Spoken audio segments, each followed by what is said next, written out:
Agora 10h09, o candidato do PSDB à Prefeitura de São Paulo, José Serra, já está aqui conosco no estúdio. A ordem dessa entrevista foi decidida por sorteio. Amanhã, neste mesmo horário, vamos entrevistar o candidato do PT à Prefeitura de São Paulo. José Serra já está aqui conosco. Olá, candidato, bom dia. Bom dia, Fabiola. Candidato, as pesquisas de intenção de voto, Ibope e Datafolha, que foram divulgadas logo após o início do segundo turno, dão uma vantagem de 12 pontos percentuais nos votos válidos para o seu adversário. A gente sabe que o tempo é curto, estamos a 12 dias do segundo turno, da decisão do eleitor. Gostaria de saber do senhor, como é que o senhor pretende, nesse tempo tão curto, retomar a confiança do paulistano e conseguir virar esse jogo? Bom, eu não perdi a confiança, tanto que eu ganhei no primeiro turno. Se alguma coisa perdeu a confiança, foram as pesquisas, que erraram espetacularmente ao longo dessa campanha. Nós temos pesquisas próprias que não mostram essa diferença que se aponta. Agora, o básico aí é fazer a campanha. Pesquisa no primeiro turno serviu para muito pouca coisa, exceto para alimentar noticiário. Muito furadas, né? De forma que eu não tomo elas realmente como referências. O equilíbrio da pesquisa nos últimos dias, ele não, foi... Não, aí é assim, você erra a campanha inteira, quando chega na véspera, começa a acertar. Aí não, realmente não tem cabimento. O senhor acha que as pesquisas estão errando, então? Muito. Olha, poucas vezes eu vi pesquisas tão erradas. Tanto o Ibope quanto o Datafolha. Não é por má fé, não. É dificuldade metodológica e também aquela coisa de noticiário frenético, tem que ser todo dia, etc., ou cada dia sim, dia não, de maneira que pesquisa, tudo que elas previram ao longo do primeiro turno, erraram. Mas elas acabam guiando um pouco a campanha, ou não? Prejuízo elas trazem, porque quando estão erradas, são do tipo profecia que se autorrealiza. Você fala uma coisa, você condiciona as pessoas, mas isso não impede que elas estejam erradas. Os institutos de pesquisa até se defendem, falando, o Ibope, por exemplo, falou que 95% de acertos no primeiro turno. O Ibope fez o maior erro que eu conheço da história no caso do Amazonas, por exemplo. Previu, muito sintonizado com uma coisa que aconteceu, o Lula visitou lá e disseram, a partir de Lula, visita de Lula, o candidato da PCdoB, uma candidata, empatou com a Arthur Vigílio, quando na verdade a diferença foi mais de 20 pontos. Então realmente eu acho discutível. E se você me permite, eu acho até bobagem ficar perdendo tempo falando disso. O senhor não se preocupa, então, com esse resultado? Eu não me preocupo. Quem se preocupa são os jornalistas. E a gente perde tempo. Em vez de falar de São Paulo, nós ficamos falando de pesquisa. Não, teremos muito tempo para falar de São Paulo, candidato José Serra. E temos a participação também dos nossos colunistas. O Kennedy Alencar já está conosco na linha, quer fazer uma pergunta ao senhor. Bom dia, Kennedy. Bom dia, Fabíola. Bom dia, ouvintes. Bom dia, candidato José Serra. Candidato, o senhor disse que a cartilha que o senhor enviou a professores quando o senhor governava São Paulo é diferente do kit anti-homofobia da gestão do Fernando Haddad no Ministério da Educação. No entanto, é uma cartilha que estimula a tolerância nas escolas e que tem semelhanças com o kit do MEC. Nessa campanha de 2012, exemplo da campanha de 2010, em que o senhor abordou o tema do aborto com posicionamentos de modo moralista, o senhor apresenta nessa campanha o apoio de uma direita intolerante, como o pastor Silas Malafaia, que diz que homossexualidade é doença e não orientação sexual. Eu pergunto ao senhor, a sua atitude é uma contradição por uma conveniência eleitoral ou o senhor se tornou um político conservador e mudou de ideia? Você leu a cartilha do Estado? Eu vi a cartilha do Estado. Você leu inteira? Tem muitas semelhanças com Você leu inteira? A cartilha do kit do MEC. Você leu inteira? As reportagens na Folha mostram isso. Você leu inteira a cartilha? Eu vi a cartilha. Kennedy, fala a verdade. Kennedy, fala a verdade. Você leu inteira? Não leu, Kennedy. Candidato, eu fiz uma pergunta objetiva para o senhor. Não, mas você está fazendo uma pergunta... que estimula a tolerância. Não. Você está fazendo uma pergunta a partir de algo... Faz favor, seja educado e ouça o que eu estou falando. Você leu uma cartilha... Você está falando uma cartilha que você não leu. Leia e você vai ver que são coisas muito diferentes. Eu vi a cartilha. Não viu. Não viu. De duas uma. Se você viu, você está mentindo. Se você leu... se você não leu, eu até aceito, porque o que você está falando é mentira. Eu não estou falando uma mentira, estou fazendo uma pergunta. Não. Você fez uma pergunta que envolve uma mentira, Kennedy. As cartilhas são completamente diferentes. As cartilhas são completamente diferentes. Eu sei que você tem suas preferências políticas, mas modere-se, Kennedy, você está na CBN.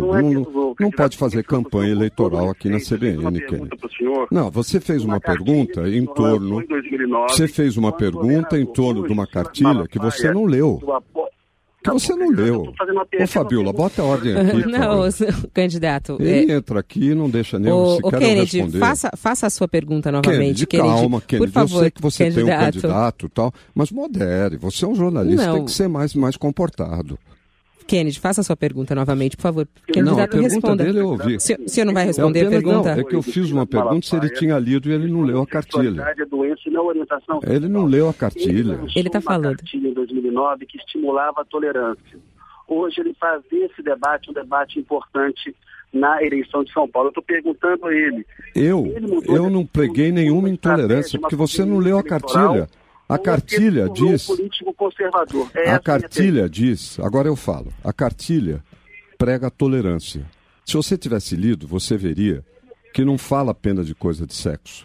Fala de deficientes físicos, fala de pessoas com religião, fala de pessoas com certas características físicas, segundo origem, inclusive de onde vem, etc. A cartilha prega a intolerância, pega a tolerância, a luta contra a intolerância, a cartilha do governo do Estado. O candidato... O kit gay, eu devo dizer a você que eu nunca falei sobre kit gay. São sempre os jornalistas que perguntam. E o senhor também não leu o kit gay, ou já leu? Vi os filmes. O filme... É.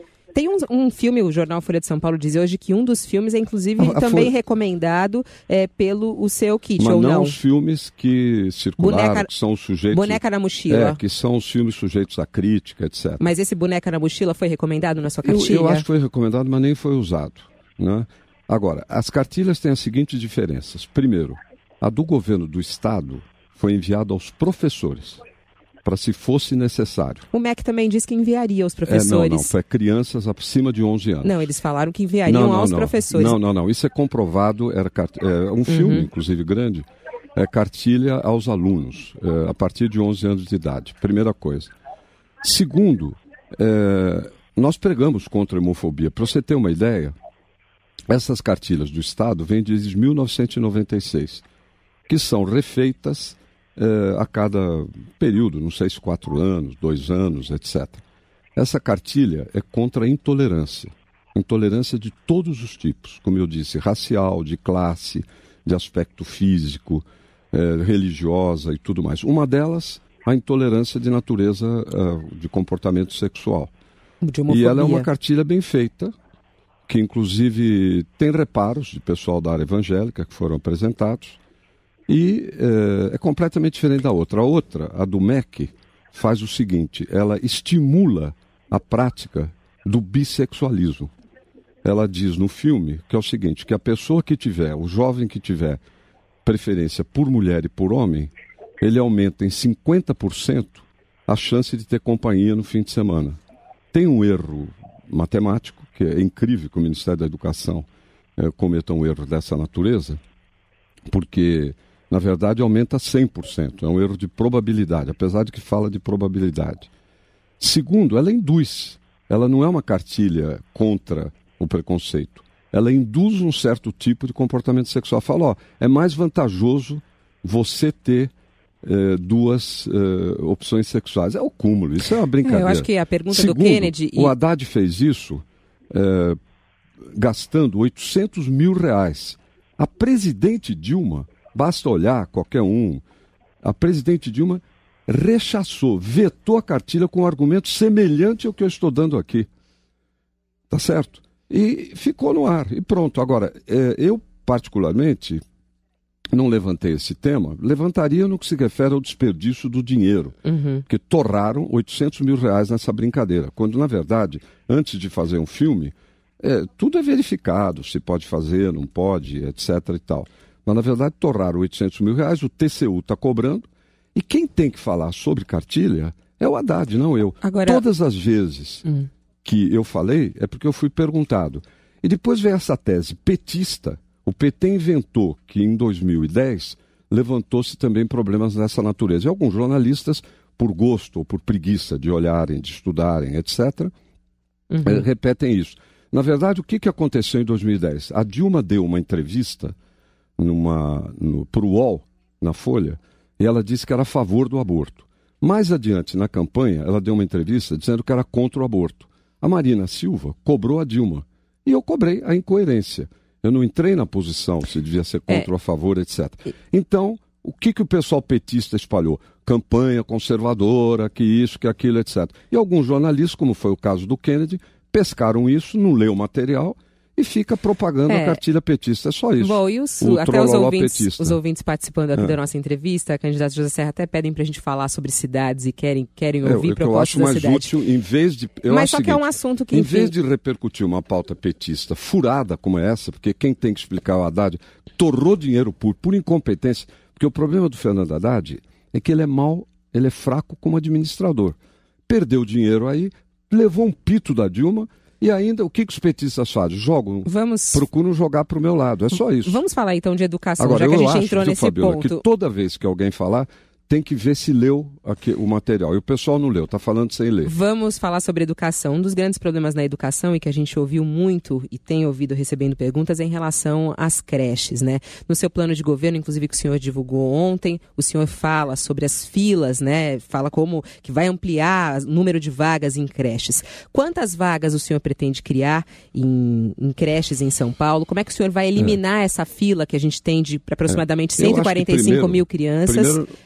Só para concluir a pergunta, o senhor incorporou no seu plano de governo a proposta de Soninha, que é o Bolsa Creche. De quanto vai ser essa bolsa? Quantas famílias serão beneficiadas? Sobre creche, eu acho que inicialmente deve-se dizer o seguinte. Quando eu assumi a prefeitura em 2005, tinha 60 mil vagas. O PT criou aí umas 14 mil vagas na prefeitura da Marta. De 2008, de 2004 para cá, foram feitas mais quase 150 mil vagas.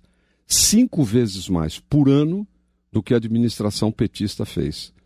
E, na verdade, as vagas feitas preencheriam inteiramente a demanda, a procura, na época em que foi feito o diagnóstico. Mas o que aconteceu? Aumentou a demanda enormemente. A demanda aumentou enormemente. E é o que a gente trabalha agora, com esse número, né, secretário? São 145. Eu acho que nunca é demais explicar, enfim, saber que foram feitas 5 vezes mais creches do que no período anterior. Mas a demanda aumentou. Houve um dispositivo legal que eu fiz quando era prefeito, é o único no Brasil, eu arrisco dizer, pelo menos entre as cidades maiores, não verifiquei os 5.500 municípios, São Paulo é o único município que registra a demanda. O chamado déficit é registrado só por São Paulo. Agora, o que nós temos que fazer é trabalhar aceleradamente para aumentar essas vagas dentro de tudo que for possível. Mas como, secretário? Eu queria saber da sua proposta. Assim, quanto que o senhor vai gastar? Quantas creches devem ser construídas? Aí, o problema do preço, de tudo, depende da cooperação. Nós temos, por exemplo, um programa do governo do estado que está funcionando, diferentemente do federal, aqui em São Paulo, para construir creche. Nós vamos fazer também com que todas as estações de metrô, as novas, e são muitas, já contenham nos seus arredores, nas suas proximidades, creches.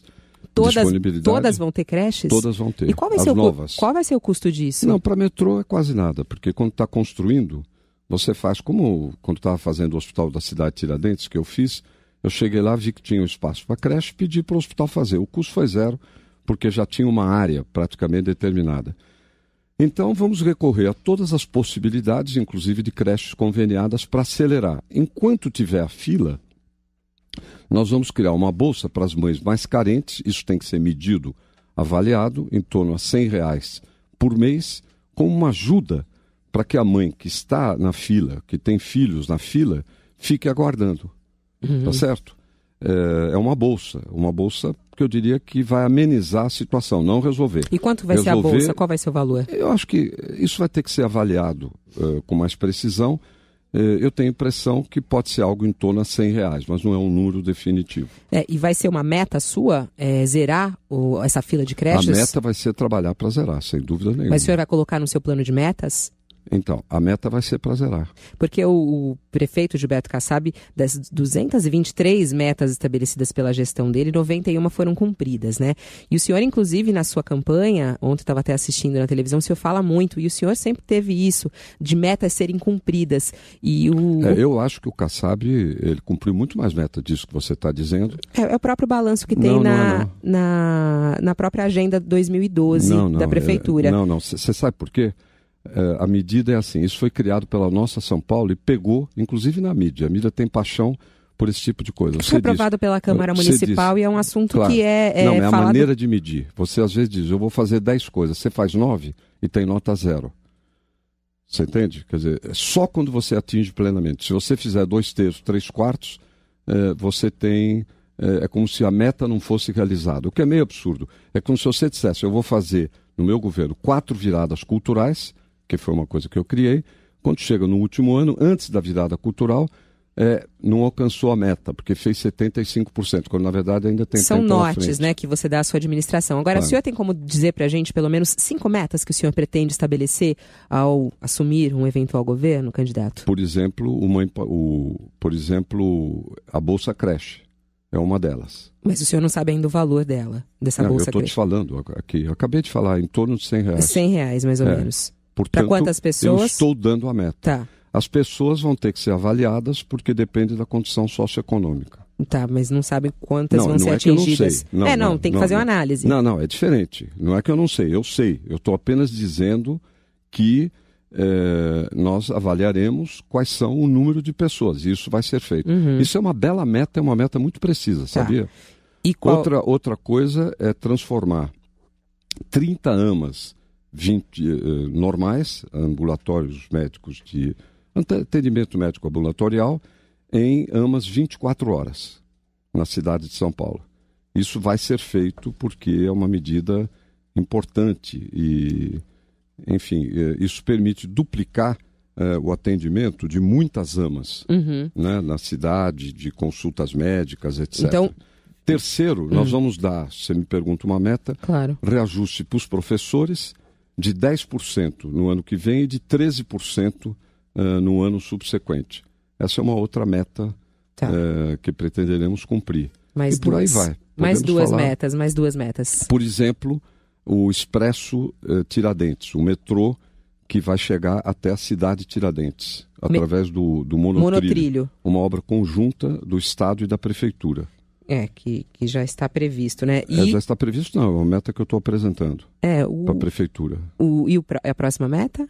Mais uma meta? Mais uma meta, posso te falar que é o aumento do número de horas de permanência na escola, do ensino, na rede escolar da Prefeitura, para 7 horas aproximadamente. Período integral. Para todas na verdade, a educação integral. De educação integral na rede municipal. Na rede municipal. Para quantos alunos? Estender isso a todos? Alguns já tem. A escola infantil já tem de 6 a 8. Nós pegamos, era 4 da época do PT. De maneira que é mais para o ensino fundamental, porque as creches já têm um período maior. Bom, nós temos a participação aqui também do nosso âncora Milton Jung para fazer uma pergunta ao senhor. José Serra, bom dia, Milton. Bom dia, candidato Serra. Bom dia para o senhor também. O senhor acabou de falar aqui de uma das metas na questão do transporte. Eu acho que o transporte é um tema importantíssimo para essa cidade. E aí eu lhe pergunto o seguinte, corredor de ônibus é prioridade ou a ideia de colocar dinheiro no metrô vai ser ainda mais dimensionada na sua administração? É possível fazer as duas coisas? É possível fazer até certo ponto as duas coisas, Milton, porque o metrô, a rede de metrô, a teia de aranha de metrô, subterrânea ou aérea, ela é crucial para a cidade. Eu lembro que um corredor de ônibus, quando ele passa pelos lugares, ele bloqueia o trânsito que cruza, tá certo? Nós tínhamos, por exemplo, o projeto de fazer um corredor de ônibus até a cidade de Tiradentes. Por que mudou para monotrilho? Porque o monotrilho é aéreo, ele não interrompe o trânsito no caminho. Você tinha mais de 100 cruzamentos aí ao longo. Mas em alguns casos, o corredor é a solução, inclusive mais a curto prazo. Um exemplo que eu te dou, mais claro, mais definido, é o da Radial Leste, né, que é um corredor que será feito, e a Radial Leste é muito apropriada para isso. A atual administração prometeu 66 quilômetros. Se a gente olhar na Agenda 2012, nem todos foram entregues ainda, faltam 2 meses e pouco para terminar o ano. O senhor já tem uma meta de quantos quilômetros serão entregues de corredor de ônibus? Nós vamos, olha, não tem uma meta determinada, porque nós temos que olhar cada projeto, nós vamos revisar, medindo custos. Revisar os atuais projetos? Fazer, hein? Revisar os atuais projetos? Revisar a possibilidade financeira de fazê-los todos, né, de acordo com as possibilidades orçamentárias, e vamos fazer o máximo possível. Então, é mais por regiões que eu posso dizer que nós vamos fazer investimento. Você sabe, Milton, quando nós assumimos a prefeitura, os corredores que a Marta entregou tiveram todos que ser refeitos porque estavam mal feitos. Então, corredor não é uma coisa em abstrato, que você diz, vou fazer determinado corredor, etc. Você tem que ver a qualidade, o custo. Mas isso já não estaria etc. previsto, não teria que estar previsto já no seu plano de governo? Inclusive está previsto. Inclusive tem, eu estou até procurando aqui para te dar as prioridades por região em matéria de corredor.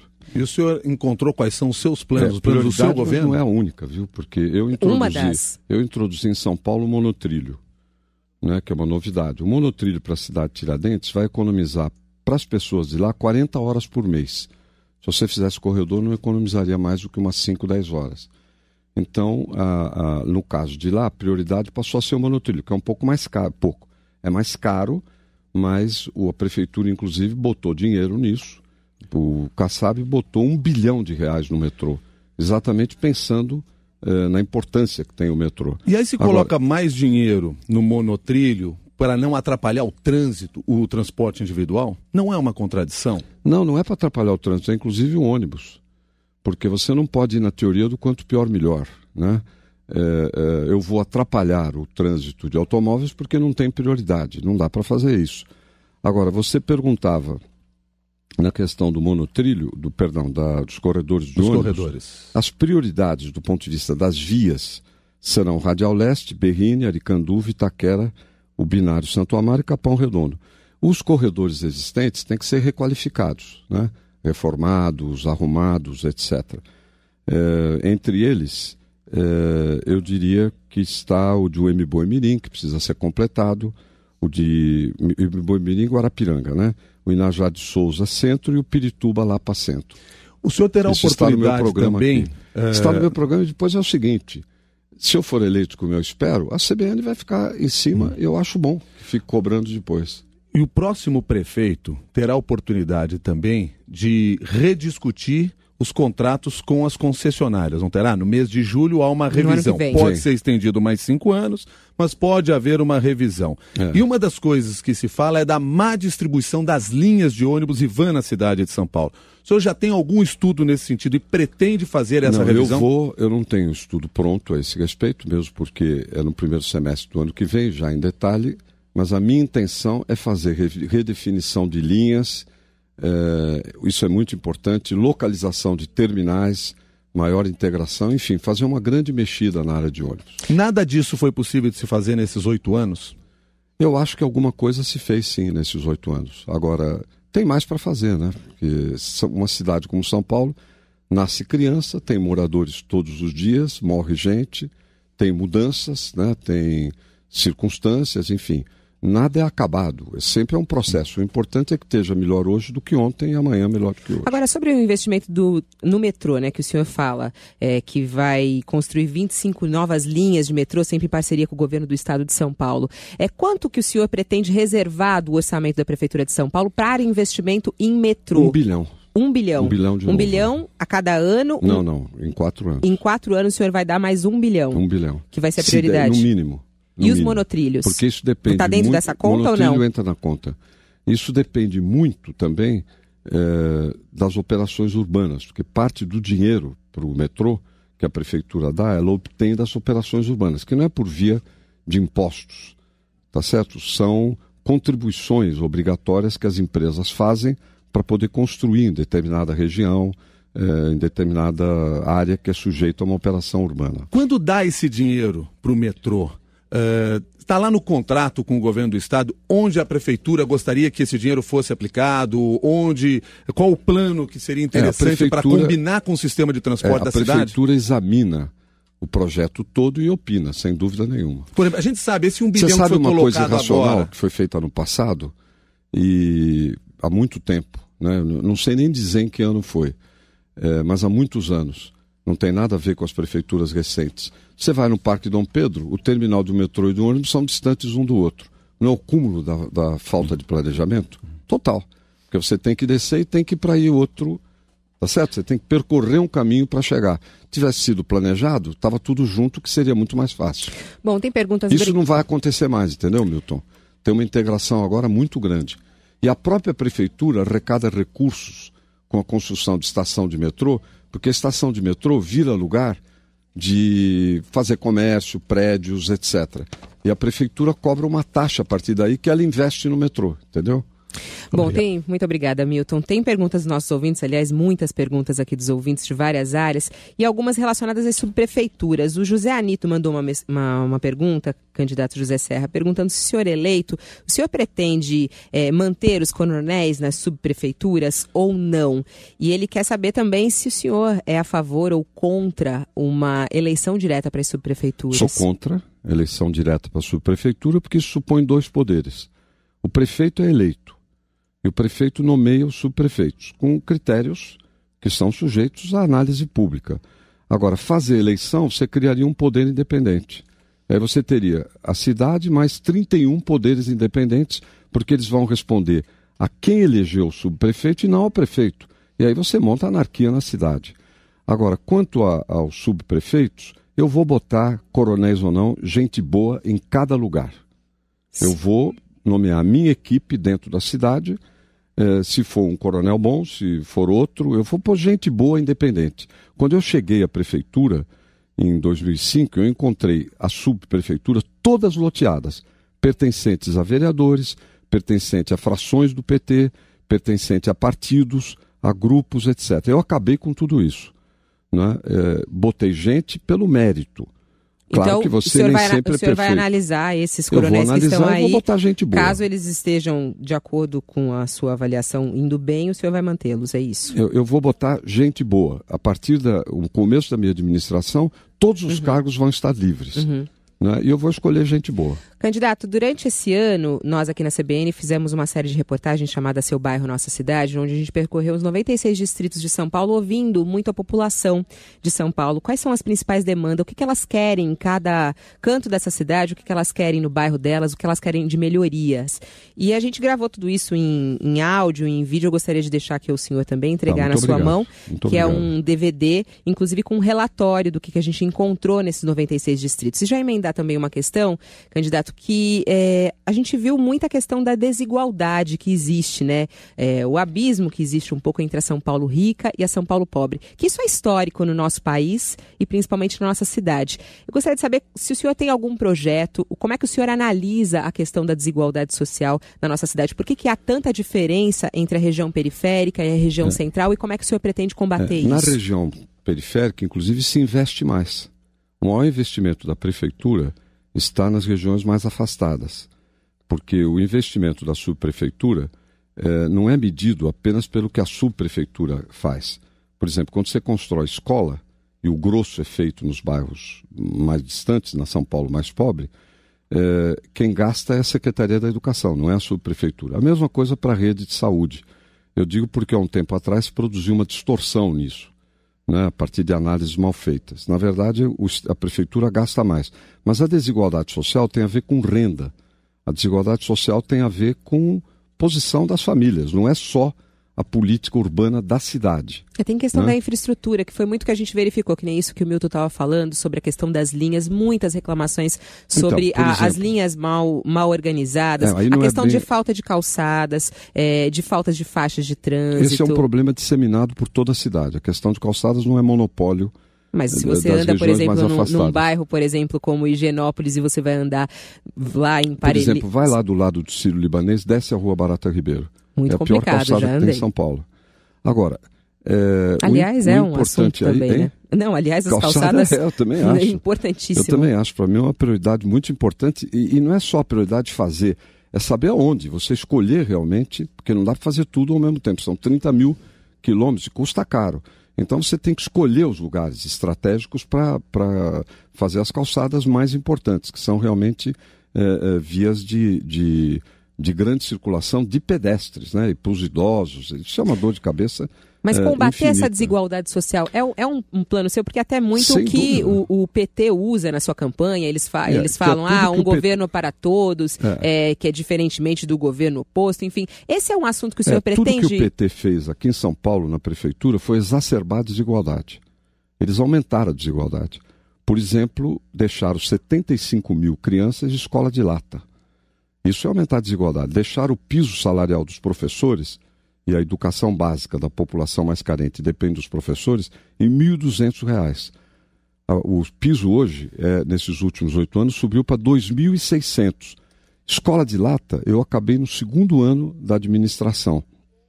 E de maneira que, por exemplo, no caso educacional, houve um avanço grande. As crianças tinham educação infantil em 4 horas por dia. Hoje tem de 6 a 8. No caso da saúde, a situação era caótica quando eu cheguei. Ela melhorou, ainda está muito problemática. Mas, por exemplo, não tinha nenhuma AMA. Nenhuma. Hoje tem quase 140, atende 10 milhões e meio de pessoas. Você imagina se não tivesse as AMAs. Não tinham feito nenhum leito de hospital. Nós fizemos, entre o que eu fiz como governador e o que eu fiz como prefeito, o Kassab continuou, 1.800 leitos a mais de hospitais públicos. Aliás, tem 3 hospitais que o Kassab prometeu e não fez ainda, né? Os 3 hospitais públicos. Eu vi no seu plano de governo que eles estão incluídos. Essas regiões onde havia promessa. E tem um a mais na Lapa. Esse é o da... Era um método de parceria público-privada que ficou parado no Tribunal de Contas do município. E por isso não andou. Agora, de toda maneira, é muito importante porque você falou a questão da inclusão. Nós estamos numa eleição é comparação, é escolha. Tem 2 candidatos.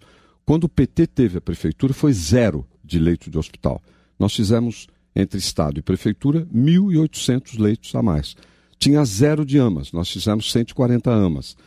Fizemos o programa Mãe Paulistana, que eu não sei se algum dia vocês analisaram aqui, que Sim. É uma beleza do ponto de vista do seu funcionamento, da sua eficácia, que atende hoje mais de 600 mil mulheres, já atendeu 650 mil.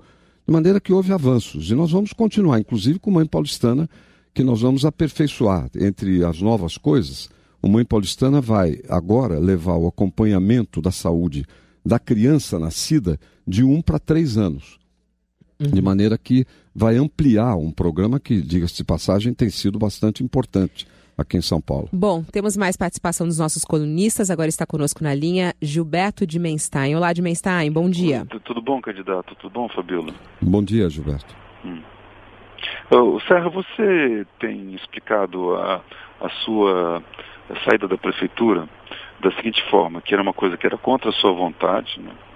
E que houve uma situação excepcional, que era o risco, a ameaça, na sua visão, do PT tomar o governo do Estado. A minha questão é a seguinte: em qual outra circunstância justificaria uma nova saída da prefeitura, ou não existe nenhuma possibilidade de você deixar esse mandato se você for eleito? Se existe alguma situação específica em que você diz, não, aqui vale a pena deixar a prefeitura, assim como você deixou da vez passada? Não creio, não antevejo isso, não. Da mesma maneira que em 2004 eu dizia que eu não ia deixar, porque eu não ia deixar. Criou-se uma circunstância nova e que me levou, e mais, foi uma decisão correta, porque, do contrário, nós teríamos perdido o governo do Estado. A situação de quebradeira que eu encontrei na prefeitura aconteceria no Estado. E no Estado, eu fui o governador que mais investiu na história na cidade de São Paulo. Fiz muitas coisas. Você sabe que São Paulo tem 2 prefeitos. Tem o prefeito municipal, que é aquele para cujo cargo eu estou concorrendo, e tem o prefeito estadual. O prefeito estadual cuida 100% da segurança, é a responsabilidade, 100% do saneamento, é a responsabilidade, 100% do transporte de trilhos, é a responsabilidade, 50% da saúde, 50% da educação e outro tanto da moradia. Fizemos aí um trabalho que foi muito positivo para a cidade. O Kassab terminou meu mandato em 2008, foi reeleito, aí por conta própria dele, e continuamos a parceria que eu já vinha fazendo com o Alckmin, quando o Alckmin era governador, e aí por diante. Essa opção, o governo do Estado, não está colocada, porque inclusive o Alckmin pode ir para a reeleição, que não é o caso. De maneira que quando eu decidi ir para prefeito, é ir para prefeito para governar mesmo durante 4 anos. Então você não... Imagino que você não se incomodasse, já que é tão certo assim, e novamente assinar um documento que ele pudesse entregar. Ah, não. Aquilo lá, Gilberto, virou uma brincadeira, porque eu estou aqui falando na CBN, isso aqui está sendo gravado. Aliás, eles põem até na televisão. Então, mas eu só lhe fiz uma pergunta objetiva. Você não toparia, já que é tão certo assim, você toparia de novo assinar aquele documento? Ou você não, porque virou palhaçada a coisa do documento, né? Foi feita uma palhaçada com aquilo, basta a minha afirmação, tal como eu estou fazendo aqui. A afirmação está feita. Mas é só passar a gravação se houver alguma dúvida. Com voz, até mais do que documento. Você se arrepende de ter assinado aquele documento, então? Eu não entendi. O senhor se arrepende de ter assinado aquele documento? Não, na época não, porque não me pareceu que tinha nada demais. Depois, com a exploração que foi feita, inclusive com mentiras, que eu fui a um cartório assinar, etc. Você sabe que eu não fui a cartório nenhum assinar. E depois o adversário está usando, e hoje é a pauta petista principal da eleição. Eu tenho 30 anos, pelo menos, de vida pública continuada, desde o governo Montoro. Não há nada do ponto de vista moral. Ficha limpa nesses 30 anos. Do ponto de vista de realizações, eu fiz muita coisa importante no Brasil e em São Paulo, não vejo reparos a essas coisas. Do seguro-desemprego, passando pelo genérico, até a nota fiscal paulista e as coisas que eu fiz em São Paulo, como governador, como prefeito, etc. Não tem nada. Então qual é a pauta do adversário? Vamos dizer que o Serra vai sair e ficar explorando em torno disso para despertar insegurança entre as pessoas. Na verdade, hoje é pauta do adversário. Bom, vamos fazer perguntas também dos nossos ouvintes aqui. Tem uma pergunta de um gestor ambiental, que é o Leandro dos Santos Souza, e até emendo também numa pergunta de um especialista também em meio ambiente, o Mário Mantovani da SOS Mata Atlântica, que é em relação à reciclagem de lixo. O Leandro dos Santos, ele fala quais são as metas do seu programa, né, de governo em relação à limpeza urbana e o que o senhor pretende fazer para melhorar a questão da reciclagem de lixo. Isso também foi uma coisa muito ouvida na nossa reportagem do Seu Bairro, Nossa Cidade, as pessoas querendo que tenha coleta seletiva na casa delas. Qual é o seu plano de governo em relação a isso? Quanto o senhor pretende investir e melhorar isso? Eu considero prioritário, é o ponto que tem mais para avançar. Eu acho que São Paulo nunca avançou tanto em matéria de meio ambiente quanto nos últimos anos. A capital e o Estado. Eu fiz, como governador, a Lei de Mudanças Climáticas, considerada a mais avançada do mundo, do hemisfério sul do planeta. E a cidade fez também uma lei parecida. Propósito que nós estamos perseguindo com relação a emissões de carbono, com relação ao verde. Para você ter uma ideia, quando eu assumi a prefeitura, tinha 34 parques. Entre o que eu comecei e o Kassab tocou, hoje tem mais de 80. E eles vão entregar 100 parques. Isso, até agora, já duplicou a área verde. Mas ainda, tem uma coisa, Fabíola, que é muito pouco lembrada. Quando eu ainda era prefeito, nós começamos o processo de industrializar o gás metano que sai do lixo.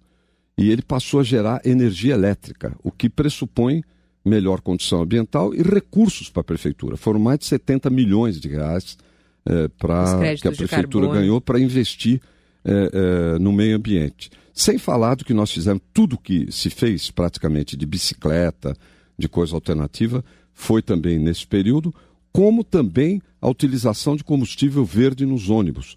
Hoje, 15% da frota já tem combustível verde. Quando você me perguntou aquelas 5 metas, nós já estamos na 7ª, na 8ª. Uma meta que eu tenho é de chegar a 80% nessa matéria, para poluir menos. Ponto do lixo, da industrialização do lixo, verdadeiro. Mais ainda, por dia, você tem uma quantidade grande de toneladas. Se eu não me engano, não sei se você tem de memória, da ordem de 20 por dia. Em São Paulo, 1/4 do lixo é entulho. E entulho é de industrialização, inclusive, mais fácil e necessária. Qual é o problema do entulho? É que vem lixo orgânico no meio, que dificulta a industrialização.